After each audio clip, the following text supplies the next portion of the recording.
Thank you sir. Sir Sammakka జాతరకు నిధులు ఇచ్చినందుకు ప్రభుత్వానికి ధన్యవాదాలు తెలియజేస్తా ఉన్నాం సార్. అదేవిధంగా మనం చాలా రోజుల నుంచి మేము డిమాండ్ చేస్తున్నట్టుగా మరి జాతీయ పండుగగా గుర్తించలేదు. మళ్ళీ అప్పటిదప్పుడే కాకుండా అసెంబ్లీలో ఖచ్చితంగా జాతీయ పండుగగా గుర్తించే విధంగా తీర్మానం చేయాలని రాష్ట్ర ప్రభుత్వాన్ని అదేవిధంగా మంత్రి గారిని కోరుకుంటా ఉన్నాను సార్.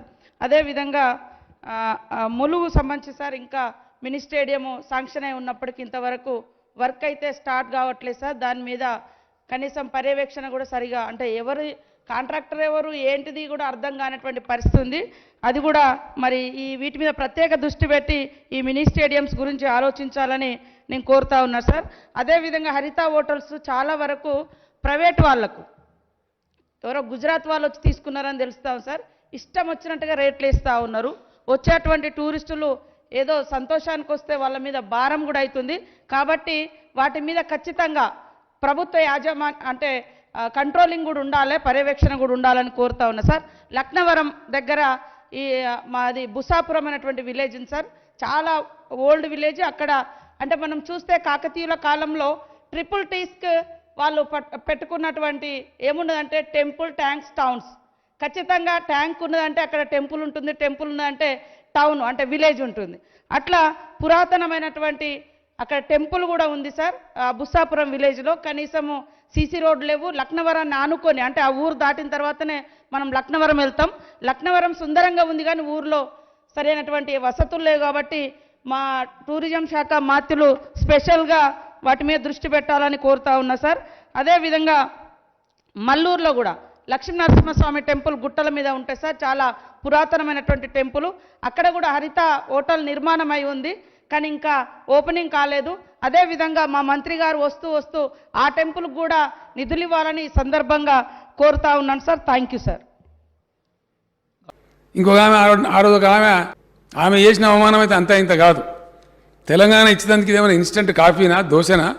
అంత ఈజీయా? ఇన్ని రకాల వేధింపులు, ఇన్ని రకాల అవమానాలు అధ్యక్ష, అనేక రకాల మాటలు మాట్లాడడం. అదే రాజశేఖర రెడ్డి గారు ఆ రోజు నేను తెలంగాణకు అడ్డం కాదు నిలువు కాదు అని ఆయన ముసిముసులు నవ్వితే వీళ్ళందరూ కూడా మౌన పాత్ర వహించడం అన్నిటికీ పరాకాష్ట అధ్యక్ష, అన్నిటికీ చాలా భయంకరమైన పరాకాష్ట. వీళ్ళందరూ కాంగ్రెస్ నాయకులే కదా అధ్యక్ష. చివరి ముఖ్యమంత్రి సమైక్య రాష్ట్రానికి కిరణ్ కుమార్ రెడ్డి గారు. ఆయన చేసిన అవమానాలు అయితే ఇన్ని కావు. ఆయన టీవీ కాడ పోవడం, అంధకారం అయితే అని చెప్పడం, రకరకాలు చెప్పడం చివరికి పరాకాష్ఠగా ఇదే శాసనసభకు బట్టి విక్రమార్క గారు డిప్యూటీ స్పీకర్ ఉన్నారు అధ్యక్ష. శ్రీధర్ బాబు గారు కూడా మంత్రి ఉన్నారు ఆ రోజు. ఇంకా చాలామంది మంత్రులుగా ఉన్నారు. ఇదే బెంచీలలో కూర్చో ఉన్నారు. నేను నిలబడ్డ సీట్లో ఆయన నిలబడి తెలంగాణకు ఒక రూపాయి కూడా ఇవ్వను, ఏం చేసుకుంటారో చేసుకోపోండి అని మాట్లాడితే ఒక్క కాంగ్రెస్ నాయకుడు, ఒక ఎమ్మెల్యే, ఒక మంత్రి లేచి అట్టెట్లా అంటారండి అని అడగలేదు అధ్యక్ష. మౌనంగా బెల్లం కొట్టిన రాళ్ళలేక కూర్చున్నారు తప్ప ఒక్క మంత్రి కూడా లేచి అడగలే. మీరు అట్టెట్లా అంటారండి, మీరు సమైక్య రాష్ట్రానికి ముఖ్యమంత్రి అని చెప్పి అడిగేటువంటి సాహసం కూడా కనీసం నేను చేయలే. ఇది ఫ్యాక్ట్ కదా. మా దగ్గర వీడియోస్ అన్నీ ఉన్నాయి అధ్యక్ష. ఇప్పుడు మీకు కావాలంటే రేపు చూపెడదాం. సభ ఎక్స్టెండ్ చేయండి ఒకరోజు. ఆ క్లిప్స్ అన్నీ తెచ్చి చూపెడతా అధ్యక్ష. నేను అవన్నీ కూడా ఉన్నాయి. ఇక బీజేపీ అధ్యక్ష వీళ్ళు ఇట్లా అంటే బడేమియాతో బడేమియా చోటేమియా సుబానల్లా అన్నట్టు వీళ్ళది కదా. అంటే బీజేపీ ఒక్క ఓటు 2 రాష్ట్రాలు అని కాకినాడలో తీర్మానం చేశారు. అయిపోయింది. ఇక గడగెక్కింది, అయిపోయింది. చంద్రబాబు నాయుడు ఎన్డీఏ కన్వీనర్ అయ్యిండు, వాజ్పేయి ప్రైమ్ మినిస్టర్ అయిపోయిండు. అంత జరుగుతూ ఉంది. డిప్యూటీ ప్రైమ్ మినిస్టర్గా హోమ్ మినిస్టర్ ఉన్న ఎల్కే అద్వానీ గారు వచ్చి హైదరాబాదే తెలంగాణ ఎందుకండి అని హైదరాబాద్లో స్పీచ్ ఇచ్చిపోతారు అధ్యక్ష. 3 రాష్ట్రాలు కొత్త ఏర్పాటు చేసిన అదే ఎన్డీఏ. కానీ కాకినాడ తీర్మానం కాకెత్తుకొని పోయింది. ఎన్డీఏ తెలంగాణ చేయలే. జార్ఖండ్, ఛత్తీస్గఢ్ వగైరా రాష్ట్రాలు చేసిండు కానీ చేయకపోగా ఇంకా మీకెందుకండి తెలంగాణ అనే మాటలు మాట్లాడి బీజేపీ పార్టీ కూడా తెలంగాణను కించపరిచింది అధ్యక్ష. చాలా మనసు బాధ దుఃఖంతో వాటన్నిటిని భరించుకుంటూ ఏది ఏమైనా సరే చివరిదాకా పోరాడాలని ఒక తెగువతోని మేము పోతా ఉంటే ఆయన పెద్ద ఆయన ఇప్పుడు లేరు కానీ పీసీసీ ప్రెసిడెంట్ ఒక ఆయన ఉండే అధ్యక్ష సత్యనారాయణరావు గారు అని చెప్పి, మీకు ఎక్కడదా మీరు మాతో గెలిచారు, మీ బతుకా మీ లెక్కన మీద పార్టీ అని మాట్లాడితే నాకు పౌరుషం వచ్చి నేను రాజీనామా చేసిన అధ్యక్ష కరీంనగర్ ఎంపీగా.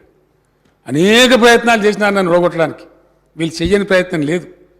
వందల కోట్లు ఖర్చు పెట్టి చాలా భయంకరమైన కథలు చేసి ప్రయత్నాలు చేసినారు.